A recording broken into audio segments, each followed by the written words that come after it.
قرآن مجید نازل ہو رہا تھا مکے میں، وہ کس طرح کے حالات. اس میں راکاف نے پڑھا کہ آخری دور میں بہت سخت حالات ہوئے، رزسٹ بہت زیادہ ہوا، اور آپ صلی اللہ علیہ وسلم کے خلاف جو کافر تھے انہوں نے حد کر دی تاکہ آپ صلی اللہ علیہ وسلم کو ہجرت کی راہ دکھائی، اور آپ صلی اللہ علیہ وسلم نے ہجرت فرمائی. اب جب آپ صلی اللہ علیہ وسلم نے ہجرت فرمایا، آپ صلی اللہ علیہ وسلم مدینے میں آئے تو مدینے کے حالات اس طرح نہیں تھے، اس طرح مکے کے حالات. ایک تو مکے میں جو قبائلی سسٹم تھا وہ بہت مضبوط تھا، اور قبائل کے جتنے بڑے تھے سوائے چند ایک سب اسلام کے، مسلمانوں کے، اور خصوصاً نبی صلی اللہ علیہ وسلم کے خلاف. اور قبائلی سسٹم میں آپ کو پتہ ہے جس طرح بڑے جاتے ہیں قوم اسی طرف جاتی ہے. مدینہ ایسا نہیں، وہاں یہودی رہتے تھے، کاروباری لوگ تھے، ان کا ایک مذہب کے ساتھ تعلق تھا، اور کچھ عیسائی بھی تھے، اور کچھ لوگ یہودیوں سے قریب تھے، اور بھی ایسے لوگ تھے. تو ایسا سمجھے کہ وہ ایک قوم نہیں تھا، ایک قوم نہیں، ایک طرح کے لوگ نہیں، اور ان میں سے کافی لوگ مسلمان ہیں. تو مدینے میں حالات بالکل بدل گئے. اب مصیبت تھی کہ وہ جو مکے والے تھے ان کا اثر رسوخ تمام جزیرے عرب میں تھا، تمام عربوں پر ان کا دھاک بیٹھا تجارت کے حوالے سے تھے، چاہے وہ یمن جاتے تھے چاہے وہ شام جاتے تھے،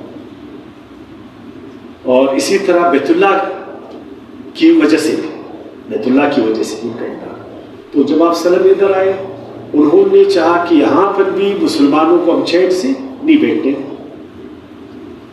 اور اگر ہم نے وہاں نبی علیہ السلام کو چھوڑا تو مدینے میں آپ صلی اللہ علیہ وسلم اپنے قدم جمائے گا، ایک مرکزیت بنائے گا، وہ مضبوط ہوگا، پھر ہمیں وہ چیلنج کرے گا. تو انہوں نے چاہا کہ ادھر بھی حالات ٹھیک نہیں ہو جائے، تو انہوں نے از خود جنگ کا ایک ماحول پیدا کیا. نبی علیہ السلام نے کبھی جنگ کا ماحول پیدا نہیں کیا. اگر آپ صلی اللہ علیہ وسلم جنگ کا ماحول پیدا کرتے تو مکے سے آپ ہجرت نہیں کرتے، ادھر ہی آپ ایسی کوئی صورتحال پیدا کرتے. تو آپ صلی اللہ علیہ وسلم نے کبھی بھی جنگ کی حالت پیدا نہیں کی، جنگ کا ماحول آپ نے پیدا نہیں کیا.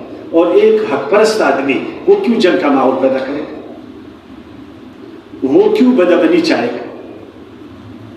ایک سچے آدمی کو ضرورت ہی نہیں جنگ، انسان آدمی کو ضرورت بھی نہیں اس چیز کی، ایک حق پرست آدمی کو ضرورت بھی اس بات ہے. جنگ کی طرف تو وہ جائے گا جس کے پاس لاجک نہیں ہے، دلیل نہیں ہے، جس کے پاس عمل نہیں ہے.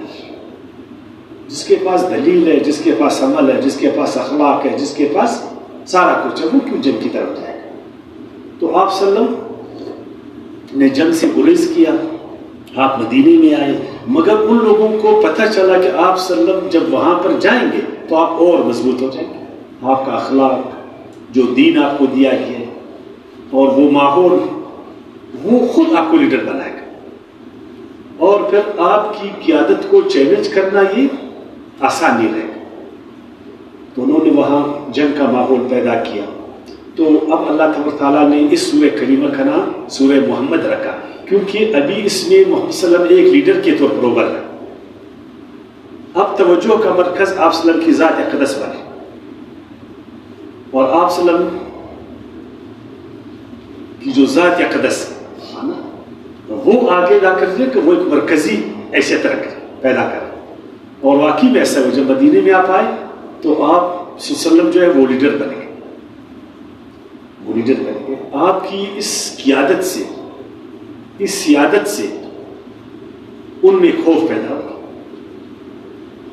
تو محمد صلی اللہ علیہ وسلم ابھی جو ہے نا اس صورت میں نمایاں ہوئے گا، بلکہ مدینے میں دیکھیں نا آپ صلی اللہ علیہ وسلم کی سیرت، آپ صلی اللہ علیہ وسلم کی سنت، آپ صلی اللہ علیہ وسلم جرنیل ہے، آپ صلی اللہ علیہ وسلم قاضی ہے، آپ صلی اللہ علیہ وسلم خلیفہ ہے، آپ صلی اللہ علیہ وسلم نبی تو تھے پہلے، نبی ہے، رسول ہے، اور محور و مرکز ہے.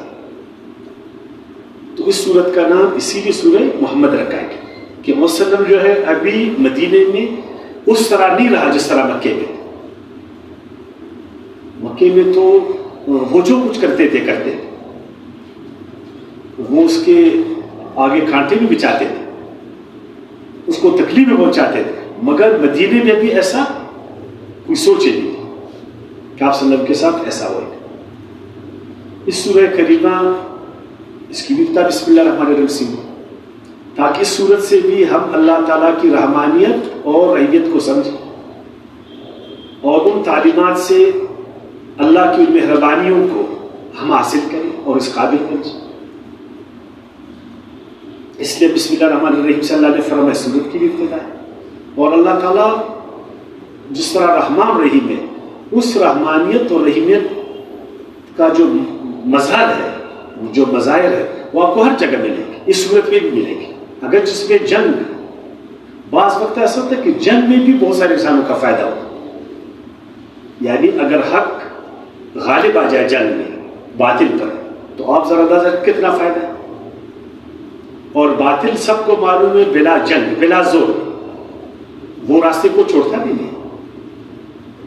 ظالم کو راستے سے ہٹانا، باطل کو راستے سے ہٹانا، یہ خود ایک بہت بڑی مہربانی ہے اللہ تعالیٰ کا. تو فرمایا جن لوگوں نے کفر کیا جانتے بوجھتے، جبکہ آپ صلی اللہ علیہ وسلم نے ہر حوالے سے حجت ان پر تمام کی، حق ان پر نمایاں ہوا، مگر انہوں نے حق کو نہیں مانا. حق کو انہوں نے چھپایا، نہ صرف چھپایا بلکہ مقابلہ شروع کیا. وَصَدُّوا عَن سَبِيلِ اللَّهِ، خود بھی حق کی طرف نہیں گئے، لوگوں کو بھی نہیں چھوڑا. اب ایسا انہوں نے کیوں کیا؟ اس لیے کہ ہم ابراہیم علیہ السلام کی اولاد، ہم بیت اللہ کے والی ہیں، ہم بیت اللہ کا حج کرتے، ہم بیت اللہ کے آگے طواف کرتے، ہم بیت اللہ لے جا کر نمازیں پڑھتے. یہ جو ان کی ظاہری دینداری تھی، جس کو ہم روایتی دینداری کہتے ہیں، روایتی دینداری، بلکہ اس کو روایتی دینداری سے اگر آپ مذہب پرستی سب کہیں تو اچھی بات ہے. یہ جو ظاہری مذہب پرستی ہمیشہ حق کے آگے بہت بڑی رکاوٹ ہے. اسی لیے ظاہری مذہب پرست وہ کبھی قرآن کی طرف نہیں آئیں گے. آج اپنے ملک میں دیکھیں، ایک نشری آدمی آئے گا قرآن کی طرف، چرس پینے والا آئے گا، شراب پینے والا آئے گا، دوسرا آئے گا، مگر مذہبی آدمی کبھی قرآن کی طرف نہیں آئے گا. اس لیے کہ اس کو اس ظاہری جو اس کی دو دینداری ہے مذہب پرستی، وہ ایک رکاوٹ ہے. کیا میں دین کا ٹھیکیدار ہوں، مجھے کیا پڑا ہے کہ میں جا کر اس کی طرف میں اپنی روایات کو دینداری کو چھوڑوں، جو مذہبی روایت پرستی اس کو میں کیسا چھوڑوں. ابھی ایک میں مثال دیتا ہوں. قرآن ہمیں کہتے کہ ایک ہو جاؤ، کہتے نہیں کہتے. تو آپ ذرا اندازہ کریں کبھی یہ مذہبی لوگ اللہ کے اس حکم پر ایک ہوئے؟ انہوں نے کبھی اللہ کے اس حکم پر توجہ کی؟ کیوں نہیں توجہ کی؟ اس لیے کہ اختلاف جو ہے وہ ایک روایتی دینداری بن چکی ہے. وہ اس کا جو اختلاف ہے، جو فرقہ پرستی ہے، اس نے اس کو مذہب سمجھا ہے. اس گروہ بندی کو، اس اختلاف کو، اس فرقہ پرستی کو اس نے دین کے مقابل میں کیا سمجھا؟ دین سمجھا ہے خود. وہ کہتا ہے اچھا میں اس دین کو چھوڑوں، جا کر مسلمانوں کے ساتھ اتحاد کروں، باقی مسلمانوں کے ساتھ ملوں. میرے نظر سے تو وہ کافر ہے، میرے نظر سے وہ تو کافر ہے. جو میری مذہبیت ہے اس کے حوالے سے وہ کیا ہے، تو میں کافر کے ساتھ کیسے بیٹھوں؟ آپ نے دیکھا ہوگا یہ جو عام لوگ ہیں وہ تمام مسجدوں میں نمازیں پڑھتے ہیں. اللہ کا ہر گھر اس کے لیے قابل احترام، ہر مولوی کے پیچھے کھڑے ہوتے ہیں. اس لیے کہ ان کو مولوی سے لینا دینا نہیں ہوتا ہے، اس کو اللہ سے لینا دینا ہوتا ہے. وہ کہتے ہیں اذان ہو گئی بس اللہ کا گھر ہے، جا کر نماز پڑھتا ہے. مگر ایک دیندار آدمی نہیں جائے گا، وہ بولے گا اگر یہ مسجد میرے فرقے کا تو ٹھیک، اور اگر میرے فرقے کا کرنی تو میری نماز نہیں ہو جائے گی. تو یہ جو ظاہری دینداری ہے، یہ جو ظاہری مذہب پرستی ہے، یہ آدمی کو جو ہے حق کی طرف جانے نہیں دیتا. ایک ہے شعوری دینداری، ایک شعوری دینداری کہ اپنے شعور سے اس نے دین کو سمجھا، اس کے شعور نے جو ہے نا دین کو مانا. جدھر بھی دین اس کو ملے گا اس کی طرف بھاگا بھاگا ہو جائے گا، جدھر بھی حق اس کو ملے گا وہ بھاگا بھاگا اس کی طرف جائے گا، وہ ہمیشہ حق کے ساتھ جڑا رہے گا، اس لیے کہ اس نے اپنے آپ کو حق کے حوالے کیا۔ بڑا فرق ہے اس سے۔ تو یہ جو بیت اللہ والے تھے، یہ جو مکے کے والے تھے، یہ ان کی جو مذہب پرستی تھی وہ آڑے آ گیا، اور انہوں نے ایک عظیم انسان کو اور ایک عظیم کتاب کو نہیں مانا۔ مگر مدینے میں ایسی صورتحال اتنا زیادہ بھی مذہبی لوگوں نے نہیں مانا، باقیوں نے مانا اس کو۔ تو اللہ پاک نے فرمایا جو تم کو یہ روایتی دینداری پر بڑا فخر ہے، اپنی ظاہری مذہب پرستی پر بڑا فخر ہے، اضل اعمالہم، اس کفر کی وجہ سے اللہ نے تمہارے ان اعمال کو بھی کینسل کیا، برباد کیا۔ تمہارے اعمال اللہ تعالیٰ کو قبول نہیں ہے۔ اور جو لوگ ایمان لائے اور انہوں نے اچھے کام کیے ایمان کے مطابق، اور انہوں نے ہر اس چیز کو مانا جو محمد پر نازل، اس نے یہ نہیں دیکھا کہ یہ جو نازل ہوا یہ میرے روایت کے خلاف ہے، میرے مذہب کے خلاف نہیں۔ جب اس کو ایک دفعہ نبوت کو مانا، وحی کو مانا، حق کو مانا، پھر اس نے یہ نہیں دیکھا کہ حق میرے مفاد کے خلاف یا نہیں، میرے فرقے کے خلاف ہے یا نہیں، میرے من کے خلاف ہے یا نہیں، اس نے پھر حق کو دیکھا۔ ہم تو پہلے فرقے کو دیکھتے ہیں، اگر آیات ہمارے فرقے پر فٹ ہوتا ہے بسم اللہ، اگر نہیں ہے تو نہیں ہے۔ ایک آیات ہے یعنی اس میں اللہ تعالیٰ ہم سے 3 کاموں کا ڈیمانڈ کرتا ہے، 3 کاموں کا۔ اس 3 کاموں میں 2 ہمیں وارا نہیں کہتے، 2 کا، ایک ہمیں وارا کہتے، تو اس ایک کو مانتے 2 کو نہیں مانتے۔ یعنی اس میں کام یہ بھی ہے کہ تم منکرات کو روکو، خیر کی طرف لوگوں کو دعوت دے، معروفات کا حکم کرو، منکرات سے لوگوں کو روکو۔ اب منکرات سے روکنے کے لیے معلوم ہے کچھ تو کرنا پڑے، کیونکہ منکر تو مضبوط ہوتا ہے ہمیشہ، تو یہ چیز ہم کو وارا نہیں کر، تو ہم نے پھر کیا کیا، تعویل ہم نے شروع کی، یا ہم نے اپنے کاموں میں انگلیاں دی کہ اس آیات کو میں نے سنا بھی نہیں کی۔ لیکن مسلمان تو وہ ہے جو بھی قرآن میں نازل ہوا محمد پر سب کو وہ مانتا ہے، سب کو وہ مانتا ہے اور سب پر وہ عمل کرتا ہے۔ یہ وہ بات ہے، کبھی کبھی ایک چیز میں طاقت نہیں ہوتا، مگر وہ بھی قرآن اس کو اس کی رہنمائی اس طرح بھی اس نے کی، اس لیے کہ وہ الحق کو اس کو معلوم ہے جو اللہ کی طرف سے نازل ہو رہا ہے وہ حق ہے، اور میں نے حق کو ہر حالت میں ماننا ہے جب تک میں اس پر عمل کر سکوں۔ اب ایک تو اللہ تعالیٰ پھر فرمایا کہ ان کی جو برائیاں ہیں، جو انہوں نے کفر کی حالت میں کی، جو انہوں نے جہالت کی حالت میں کی، اس وقت ان کو پتہ نہیں تھا، اور وہ ایسے تھے کہ قابل معافی تھے، اللہ ان کو معاف فرمایا، وَكَفَّرَ عَنْهُمْ سَيِّئَاتِهِمْ۔ اس حق پرستی کے بدلے میں، دیکھو حق پرستی کوئی آسان کام نہیں ہے، حق پرستی آسان کام نہیں ہے، اس حق پرستی کے بدلے میں اللہ تعالیٰ ان برائیوں جو قابل معافی ہے ان کو معاف کروا دے، اور باقی جو ہے ان کے لیے بھی اللہ تعالیٰ ان کے لیے راستہ کھول دے گا اور وہ پاک صاف ہو جائیں گے، اور آگے بھی اللہ پاک ان کی حالت کو سنواریں گے، وَأَصْلَحَ بَالَهُمْ، آگے بھی ان کی حالت کو اللہ پاک سنواریں گے۔ اور واقعی ایسا ہی ہوا، جنہوں نے حق کو مانا مکے میں پھر مدینے میں، پہلے وہ جیسے بھی تھے، تاکہ ان میں کچھ ایسے بھی تھے جو عورتوں بچیوں کو زمین میں زندہ گاڑتے تھے، برائیوں میں لت پت تھے، اللہ نے ان کو معاف فرمایا اور آگے ان کی حالت کو سدھارا۔ واصلہ بالہم، یہ جو تاریخ بتاتی ہے کہ بعد میں وہ نعوذ باللہ غلط ہوئے صحابہ کرام، یہ غلط بات، آگے تو اللہ تعالیٰ نے ان کی حالت کو اور مزید بہتر بنا، ان کی حالت کو اللہ نے سنوارا، ان برائیوں سے بھی اس کو نکالا، برائی بھی ان کے معاف ہو گئے اور آگے ان کی حالت بھی ٹھیک ہو گئی، ہر حوالے سے وہ اچھے ہوئے۔ آج جو ہماری حالت ٹھیک نہیں ہو رہی، ہم پاکستانیوں کی، تو مسلمان ہیں نا، ہماری حالت اس لیے ٹھیک نہیں ہوئی کہ ہم نے ایمان کے تقاضوں کو پوری نہیں کی، ہم نے حق کا ساتھ نہیں دیا، ہم نے اپنا ساتھ دیا، اپنے مفادات کا ہم نے ساتھ دیا، اپنے فرقے کا ہم نے ساتھ دیا، اپنے سوچ کا ساتھ دیا، اپنے مذہب کا ہم نے ساتھ دیا۔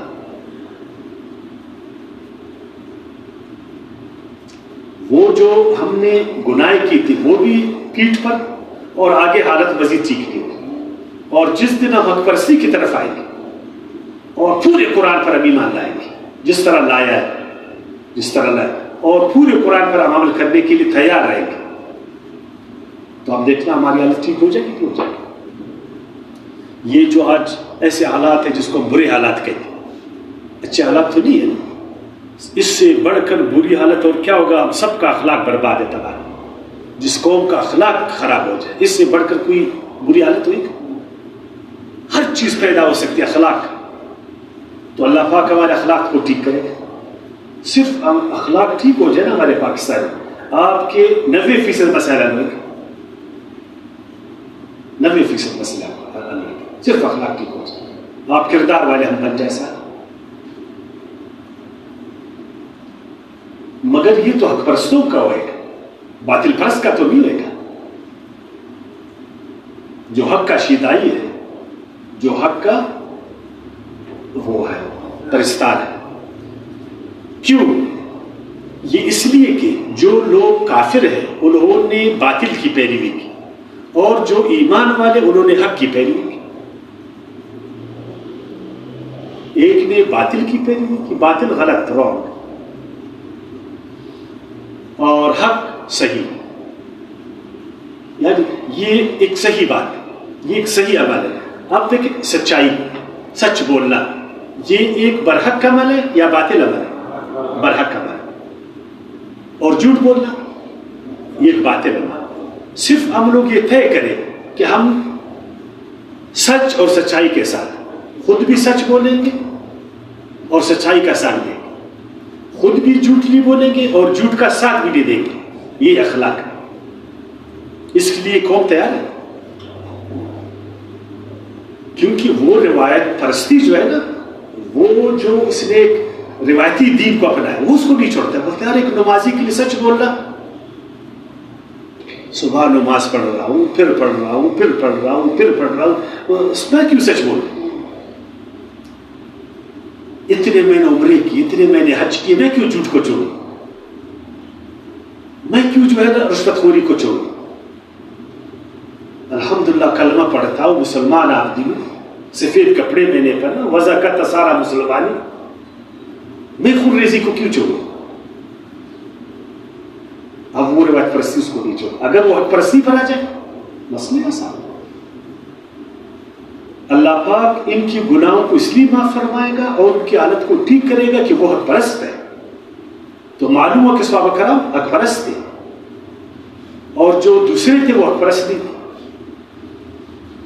اب انہوں نے کیا کہ اپنی برائی کو چھپانے کے لیے ہمارے مسلمانوں نے صحابہ کرام، نعوذ باللہ، صحابہ کرام کو بھی داغدار بنانا شروع کی، تاکہ ہم کہیں کہ بھائی صحابہ بھی تو ایسے ہیں، یعنی صحابہ کرام جنتی ہے نا، تو تاریخ بتاتی کہ وہ ایسے ایسے کرتے تھے، ایک دوسرے کے ساتھ لڑتے تھے، ایک دوسرے کو نعوذ باللہ قتل کرتے، تو ہم بھی ایک دوسرے کو قتل کریں گے، جب بھی جنت میں جائیں گے۔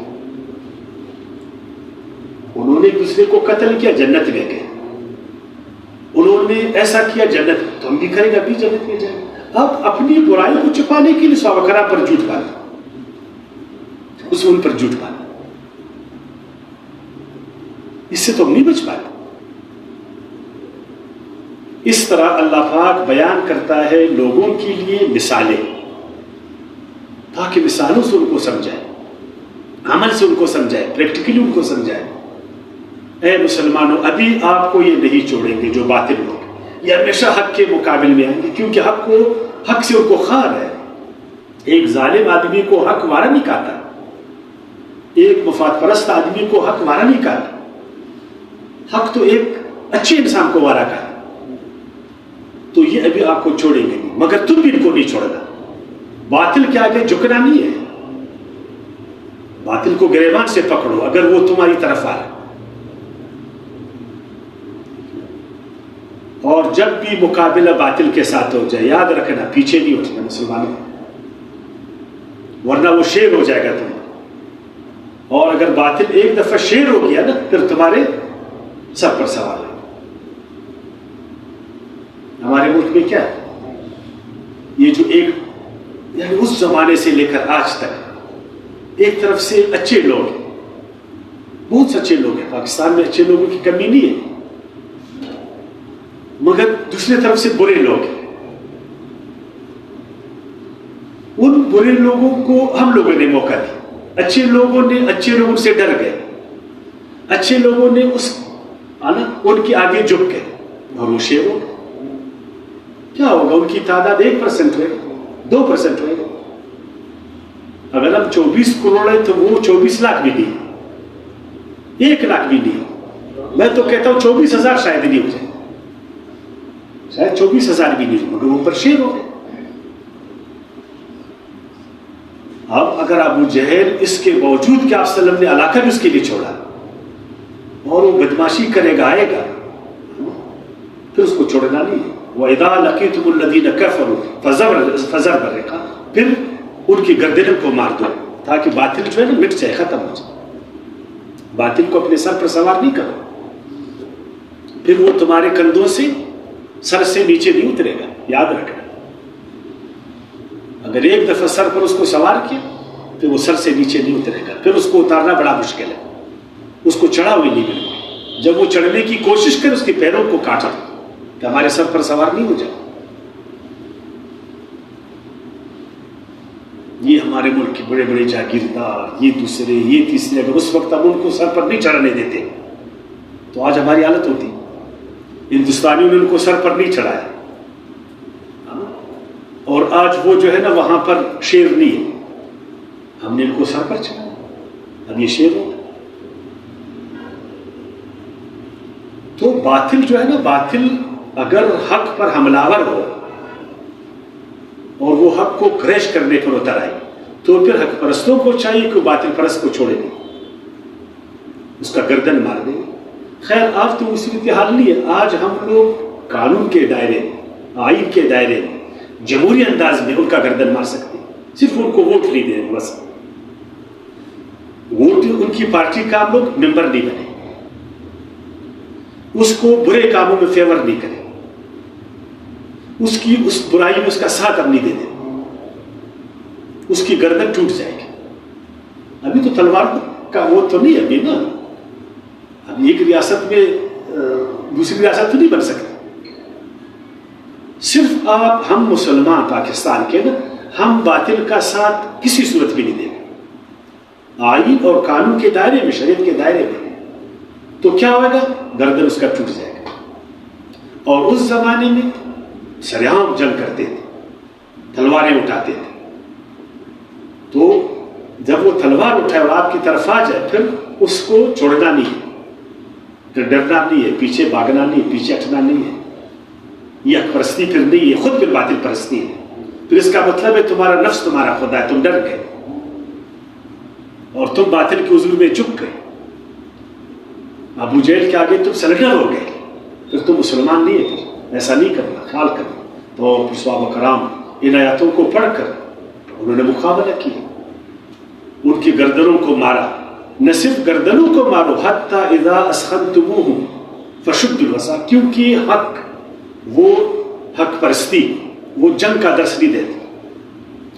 جب ان کا زور ٹوٹ گیا، ان کے بڑے بڑے سرداروں کی گردنیں ٹوٹ گئی، کٹ گئی،